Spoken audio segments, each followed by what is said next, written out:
Assalamu alaikum dear students. Welcome to online session of math class 2 conducted by Ali Public School.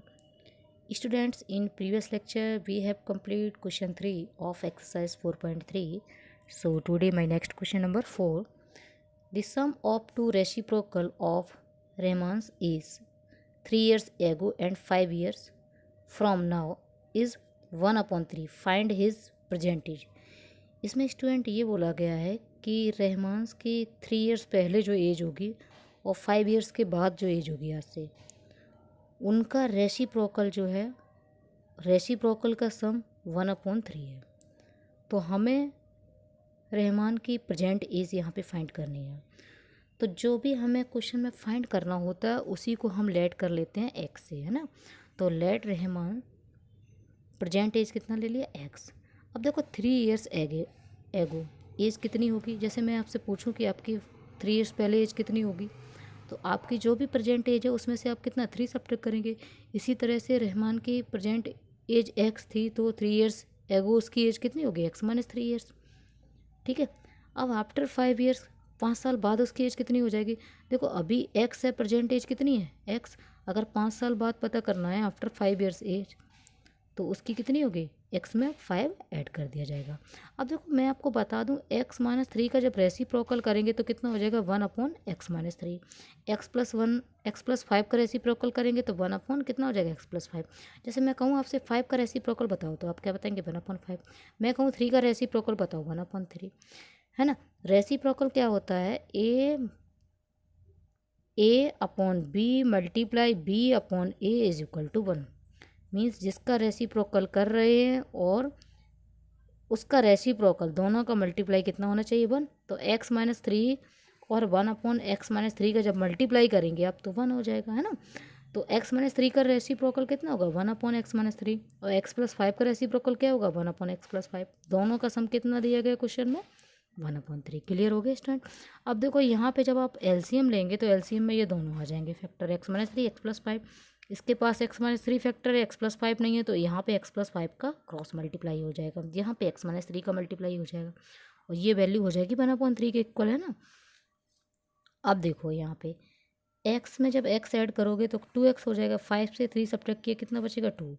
यहाँ पे इनका multiply करना है, x में x का मल्टीप्लाई x², फिर x का मल्टीप्लाई 5 में किया जाएगा, 5x आ जाएगा। तो पहले तो x से मल्टीप्लाई हमने दोनों में कर दिया, अब -3 से करेंगे। -3 से x में मल्टीप्लाई -3x, -3 से 5 में multiply 15 is equal to 1/3। Clear हो गया। 2x + 2/x², 5 में से 3x जब सब्ट्रैक्ट किया तो कितना बना, 2x - 15 is equal to 1/3। Clear हुआ। अब देखो स्टूडेंट यहाँ पे हम लोग क्या कर रहे हैं, क्रॉस मल्टीप्लाई कर रहे हैं। मीन्स 3 का मल्टीप्लाई किस में हो जाएगा, 2x + 2 में, और 1 का मल्टीप्लाई किस में होगा, x² + 2x - 15 में। तो जब इसका 1 में मल्टीप्लाई करेंगे तो यही नंबर रहेगा, और जब इसका 3 में मल्टीप्लाई करेंगे तो 3 2 जा कितना हो जाएगा, 6x, और 3 2 जा 6 हो जाएगा। समझ में आ गया। अब देखो ये दोनों नंबर जब हम इनको एलएचएस में ले जाएंगे तो अभी ये पॉजिटिव है, वहाँ कैसे हो जाएंगे, नेगेटिव। तो -6 हो जाएगा, ये 6x और ये 6 हो जाएगा। बाकी ये आपका सेम नंबर यहाँ पे राइट है। अब देखो ये 2x पॉजिटिव है, ये 6x नेगेटिव है। तो मैंने बताया जब एक वैल्यू पॉजिटिव है दूसरी नेगेटिव है तो सब्ट्रैक्ट करते हैं। तो 6 में से 2 सब्ट्रैक्ट करेंगे कितना मिलेगा, 4, और 4 नेगेटिव मिलेगा क्योंकि नेगेटिव वैल्यू ज़्यादा है। अब देखो जब दोनों सेम साइन होंगे, माइनस का 15 है माइनस का 6 है, तो हम ऐड करेंगे और वही साइन आएगा। तो 15 और 6 ऐड किया कितना हो जाएगा, -21 इज इक्वल टू 0। क्लियर हो गए। अब हमें 21 के ऐसे फैक्टर करने हैं, मीन्स कोई ऐसा टेबल राइट करना है जिसमें 21 आ जाए और उसको सब्ट्रैक्ट करने पे कितना आ जाए, 4। तो आप देखते हैं, देखो इसको बोलते हैं फैक्टराइजेशन मेथड, है ना। फैक्टराइजेशन मेथड से हम इस इक्वेशन को सॉल्व करेंगे। तो 21 के फैक्टर करो। 21 किसके टेबल में आता है, 7 के टेबल में आता है। 7 3 21 होता है। अगर मैं 7 में से 3 सब्ट्रैक्ट करूँगी तो कितना आ जाएगा, 4। तो 7 से 3 सब्ट्रैक्ट करने पे 4 आता है, और 7 और 3 का मल्टीप्लाई कितना आता है, 21। ठीक है, क्लियर हो गया। हम इस 4 की जगह पे क्या राइट कर रहे हैं, 7 - 3। तो जब यहाँ पे नेगेटिव का मल्टीप्लाई 7 में होगा तो ये नेगेटिव 7x हो जाएगा, नेगेटिव का मल्टीप्लाई -3 में होगा, ये पॉजिटिव हो जाएगा 3x, है ना, -21। अब इन दोनों टर्म से हमें क्या कॉमन मिल रहा है, x कॉमन लेंगे तो यहाँ पे बचेगा x, यहाँ पे 7। इन दोनों टर्म से क्या कॉमन लेंगे, 3, तो यहाँ पे बचेगा x, यहाँ पे 7। तो यहाँ पे हो जाएगा x - 7 और ये आ जाएगा x + 3। इन दोनों टर्म में x - 7 कॉमन है, यहाँ पे x बचेगा, यहाँ पे 3 बचेगा। तो x - 7 का जब वैल्यू 0 के इक्वल होगा तो x की वैल्यू 7 आ जाएगी। x + 3 का वैल्यू जब 0 के इक्वल करेंगे तो एक्स की वैल्यू कितनी आ जाएगी -3। यहाँ पे एज कांट नेगेटिव, देखो किसी की भी एज नेगेटिव नहीं हो सकती, यहाँ पे नेगेटिव वैल्यू है, नेगेटिव नहीं हो सकती। तो यहाँ पे रहमान की प्रेजेंट एज कितनी आ गई, आप देख सकते हैं कितनी आ गई, 7 ईयर्स, है ना। तो यही आपका फाइनल आंसर हो जाएगा। My next question number 5, in a class test the sum of Shefali's marks in mathematics and English is 30. Had she got 2 marks more in mathematics and 3 marks less in English, the product of their marks would have been 210. Find her marks in the 2 subject.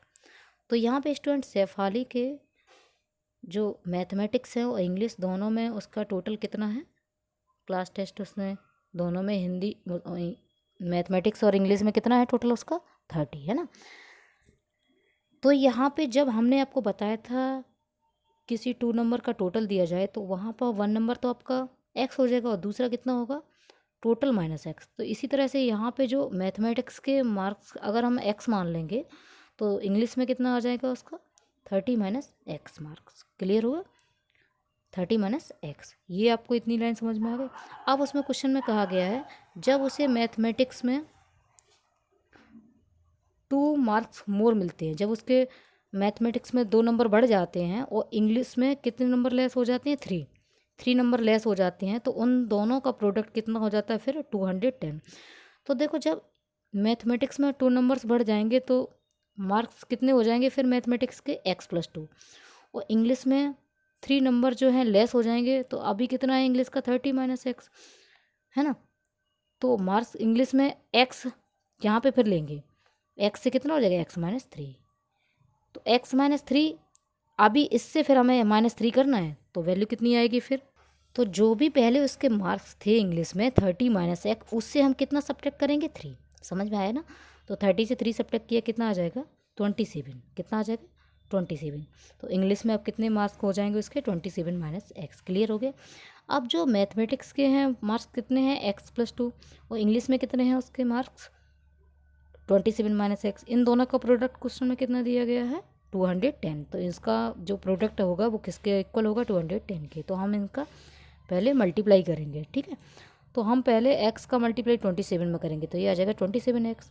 अब x का multiply x में तो x², फिर 2 का multiply 27 में 54, 2 का multiply x में 2x, और ये वैल्यू कर देंगे 210 के इक्वल, है ना। अब x² ये नेगेटिव ऐसे ही रखेंगे, यहाँ पे देखो 27 है, यहाँ पे -2 है, तो कितना बचेगा 25, ठीक है। ये 54 है, इसको जब हम LHS में लाए तो ये हो गया नेगेटिव, RHS से जब LHS में ले गए तो नेगेटिव हो गया। आप देख सकते हैं 210 से हमने 54 को सब्ट्रैक्ट कर दिया तो नेगेटिव हो जाएगा 156, ठीक है। अब नेगेटिव का डिवाइड किया तो ये पॉजिटिव हो जाएगा, ये पॉजिटिव था नेगेटिव हो गया, नेगेटिव था पॉजिटिव हो गया, =0। अब हमें 156 के इस तरह से फैक्टर करने हैं कि जिनका ऐड करने पर, यहाँ पे प्लस साइन है, ऐड करने पर कितना हो जाए 25। तो देखो 12 और 13 का मल्टीप्लाई होता है 156, और 12 और 13 को जब ऐड करेंगे तो वैल्यू कितनी हो जाएगी 25। तो हम यहाँ पे 25 की जगह पे क्या राइट करेंगे 12 + 13। समझ में आ गया। अब देखो -12 का मल्टीप्लाई करेंगे तो -12 हो जाएगा, ये माइनस का मल्टीप्लाई 13 में करेंगे तो -13x हो जाएगा, प्लस 156 = 0। इन दोनों टर्म से क्या कॉमन ले ले x, तो यहाँ पे बचेगा x, यहाँ पे 12, यहाँ से -13 कॉमन लेंगे तो यहाँ पे बचेगा x, यहाँ पे 12। पॉजिटिव से जब नेगेटिव कॉमन लेते हैं तो नेगेटिव बचता है। अब दोनों टर्म में x - 12 कॉमन है तो यहाँ से बचेगा x, यहाँ से बचेगा -13। तो x - 12 = 0, तो x की वैल्यू आ जाएगी 12, x - 13 = 0, तो x की वैल्यू कितनी आ जाएगी 13, ठीक है। अब देखो जब x की वैल्यू 12 होगी तो मैथ में उसके फिर कितने मार्क्स हो जाएंगे 12, है ना, और इंग्लिश में कितने हो जाएंगे 30 - 12 मीन्स 18 हो जाएंगे, है ना। और जब x की वैल्यू 13 होगी तो मैथ में 13 आ जाएंगे उसके मार्क्स, और इंग्लिश में कितने हो जाएंगे 30 - x था ना, तो 30 - 13, तो यहाँ पे हो जाएगा 17। क्लियर हो गया स्टूडेंट, अब तो समझ में आ गया आपको। नेक्स्ट क्वेश्चन देखते हैं, question number 6। The diagonal of a rectangular field is 60 metre more than the shorter side if the longer side is 30 meter more than the shorter side, find the sides of the field। यहाँ पे student मैंने एक rectangular field आपको represent करके बताया है। देखो उसकी शॉर्टर साइड है, जो स्मॉलर साइड है, ये भी बता सकते हैं, जो स्मॉलर साइड है उसको मैंने मान लिया x, अब जो डायगोनल है वो स्मॉलर साइड से कितना ज़्यादा है 60, तो डायगोनल ये बोल सकते हैं या इसको हम वो ये बोल सकते हैं कि ये इस ट्राइंगल का क्या है हाइपोटेन्यूज है। तो हाइपोटेन्यूज या डायगोनल कितना है यहाँ पे x प्लस 60 हो जाएगा क्योंकि ये 60 मोर देन है, ठीक है, स्मॉलर साइड से या शॉर्टर साइड से, ठीक है। If the longer side is 30 metre more than the shorter side, देखो लॉन्गर साइड जो है वो कितना है 30 मोर देन, तो लॉन्गर साइड कितना है x प्लस 30 हो जाएगा। समझ में आ गया आपको। अकॉर्डिंग टू क्वेश्चन, अब देखो आपने यहाँ पे पाइथागोरस थ्योरम रीड की होगी, क्या होता है वहाँ पे hypotenuse square is equal to base square plus height square. तो यहाँ पे इनका जो है हाइपोटेन्यूज तो हो गया x प्लस 60 हाइपोटेन्यूज हो गया, तो x प्लस 60 का जो स्क्वायर होगा वो किसके इक्वल होगा x square plus x plus 30 whole square, है ना। तो x प्लस 60 का होल स्क्वायर करेंगे तो ये हो जाएगा a प्लस बी का whole square. a plus B का होल स्क्वायर क्या होता है a square plus B square का मतलब है 60 का स्क्वायर करेंगे तो ये आ जाएगा 3600 प्लस 2ab यानी कि 2 multiply x plus 60 120x, okay. अब इसी तरह से x प्लस 30 में भी आप a प्लस बी का होल स्क्वायर फॉर्मूला यूज़ करेंगे तो ये तो एक्स स्क्वायर रहेगा, इसमें जब a प्लस बी का होल स्क्वायर फॉर्मूला यूज़ करेंगे तो a स्क्वायर मीन्स हो जाएगा x square, B square means 30 का स्क्वायर तो 900 हो जाएगा, plus 2ab 2 multiply x plus multiply 30 तो ये आ जाएगा 60x, है ना। अब ये x square plus 120x plus 3600 ऐसी सेम राइट कर दिया, एक्स स्क्वायर हो गया 2x square plus 60x plus 900। इन सभी टर्म को हम जब LHS में ले गए तो ये सभी टर्म कैसे हो जाएंगे नेगेटिव, और RHS में क्या रख दिया हमने 0। समझ में आ गया आपको। अब देखिए यहाँ पे x square minus 2x square, ये देखो पॉजिटिव है ये नेगेटिव है, तो हम सब्ट्रैक्ट करेंगे 2x स्क्वायर से एक्स स्क्वायर सब्ट्रैक्ट करेंगे माइनस एक्स स्क्वायर बचेगा, क्लियर। अब देखो 120x ये पॉजिटिव है ये नेगेटिव है, तो कितना बचेगा 120 से 60 सब्ट्रैक्ट करेंगे 60 कितना बचेगा 60, ठीक है। अब देखो यहाँ पे 3600 से 900 सब्ट्रैक्ट करेंगे तो 2000 कितना आ जाएगा 700। अब देखो यहाँ पे माइनस एक्स स्क्वायर आ रहा है आपका, जब minus x square first term होगा तो मैंने आपको बताया है फिर आप उस इक्वेशन में डिवाइड करेंगे नेगेटिव से, तो यहाँ पे नेगेटिव से जब डिवाइड करेंगे तो ये हो जाएगा पॉजिटिव, ये पॉजिटिव था नेगेटिव, ये पॉजिटिव था नेगेटिव इज इक्वल टू 0। अब 2700 के इस तरह से हमें फैक्टर करने हैं कि जिनका सब्ट्रैक्ट करने पे 60 आ जाए, तो अगर हम 90 और 30 का मल्टीप्लाई करेंगे तो आ जाएगा वैल्यू 2700, और 90 से 30 अगर सब्ट्रैक्ट करेंगे तो वैल्यू कितना आ जाएगा 60। तो हमने 60 की जगह पे क्या रख दिया है यहाँ पे 90 माइनस 30, क्लियर हुआ। अब यहाँ पे नेगेटिव का मल्टीप्लाई 90 से किया तो ये 90x हो गया, अब नेगेटिव का नेगेटिव में मल्टीप्लाई किया ये हो जाएगा 30x और ये आ जाएगा 2700। अब इन दोनों टर्म से हम क्या कॉमन ले सकते हैं x, तो यहाँ पे बचेगा x, यहाँ पे बचेगा 90। इन दोनों टर्म से क्या कॉमन ले लें 30 कॉमन क्यों ले रहे हैं, क्योंकि हमने आपको बताया है जो आपके फर्स्ट ब्रैकेट में फैक्टर है वही सेम सेकेंड ब्रैकेट में फैक्टर चाहिए आपको। तो यहाँ पे आपका फर्स्ट ब्रैकेट में क्या है x है, और यहाँ पे अगर आप 30x से 30 कॉमन लेंगे तभी x बचेगा, तो ये आपको आइडिया होना चाहिए कि हमें x चाहिए इसका। तो यहाँ पे x माइनस 90 हो जाएगा। अब इन दोनों टर्म से कॉमन है x माइनस 90, तो यहाँ पे बचेगा x, यहाँ पे बचेगा 30। तो x माइनस 30 को जब x माइनस 90 को जब इक्वल टू 0 करोगे तो x की वैल्यू आ जाएगी 90, x प्लस 30 को जब 0 के इक्वल करोगे तो x की वैल्यू आ जाएगी माइनस 30। अब लेंथ तो नेगेटिव हो नहीं सकती है तो हम x की वैल्यू कितनी यहाँ पे लेंगे 90, तो स्मॉलर साइड जो है वो आ जाएगी 90। अब जो लॉन्गर साइड थी वो कितनी थी x प्लस 30 थी ना, तो 90 प्लस 30 मीन्स हो जाएगी 120। यही आपको क्वेश्चन में फाइंड करना था। क्लियर हो गया student. My next question number 7, the difference of squares of two numbers is 180, the square of the smaller number is 8 times the larger number, find the two numbers. यहाँ पे student आपको ये बताया गया है टू नंबर्स के square का जो डिफरेंस है वो कितना है 180।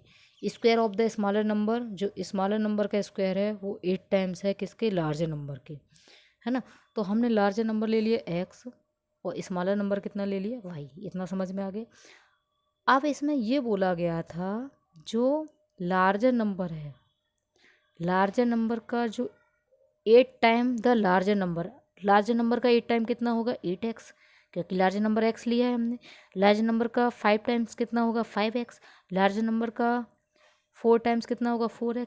तो यहाँ पे 8 टाइम्स कितना हो जाएगा 8x, वो किसके इक्वल है, the square of the smaller number. तो स्मॉलर नंबर कितना है वाई, तो वाई का स्क्वायर यहाँ पे किसके इक्वल होगा 8x के। ये क्लियर हुआ। जो स्मॉलर नंबर है वाई, उसका स्क्वायर किसके इक्वल होगा 8 times the larger number. Larger number क्या है x, तो 8x के, है ना। According to the question, according to the question क्या बोला गया था आपको यहाँ पे, difference of squares of two numbers. अब इनका जो स्क्वायर्स का डिफरेंस है वो किसके इक्वल है 180 के। तो x का स्क्वायर क्या होगा एक्स स्क्वायर, और y का स्क्वायर क्या होगा वाई स्क्वायर। तो यहाँ पे x square minus y square किसके इक्वल दिया गया है 180 के। क्लियर। अब यहाँ पे अभी आपको बताया वाई स्क्वायर की वैल्यू कितना है 8x, तो यहाँ पे वाई स्क्वायर की जगह पे क्या आप पुट करेंगे 8x, है ना। अब हम 180 को कहाँ ले जा रहे हैं LHS में, तो ये हो जाएगा नेगेटिव इज इक्वल टू 0। अब हमें 180 के ऐसे फैक्टर करने हैं जिनको सब्ट्रैक्ट करने पे कितना आ जाए 8 आ जाए। तो आप देख सकते हैं 18 में अगर मैं 10 का मल्टीप्लाई करूँ तो 180 आ जाएगा, और 18 से अगर मैं 10 सब्ट्रैक्ट करूँ तो कितना आ जाएगा 8। तो मैं इस 8 की जगह पे क्या राइट करूँगी 18 माइनस 10। अब माइनस का 18 का मल्टीप्लाई करेंगे तो माइनस 18x हो जाएगा।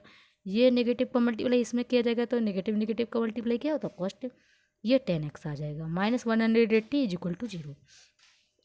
अब इन दोनों टर्म से हम क्या कॉमन ले सकते हैं, x कॉमन लेंगे। तो कॉमन लेने का मतलब होता है डिवाइड करना, तो यहाँ पे बचेगा x माइनस का 18। अब इन दोनों टर्म्स के कॉमन क्या आ रहा है 10 आ रहा है।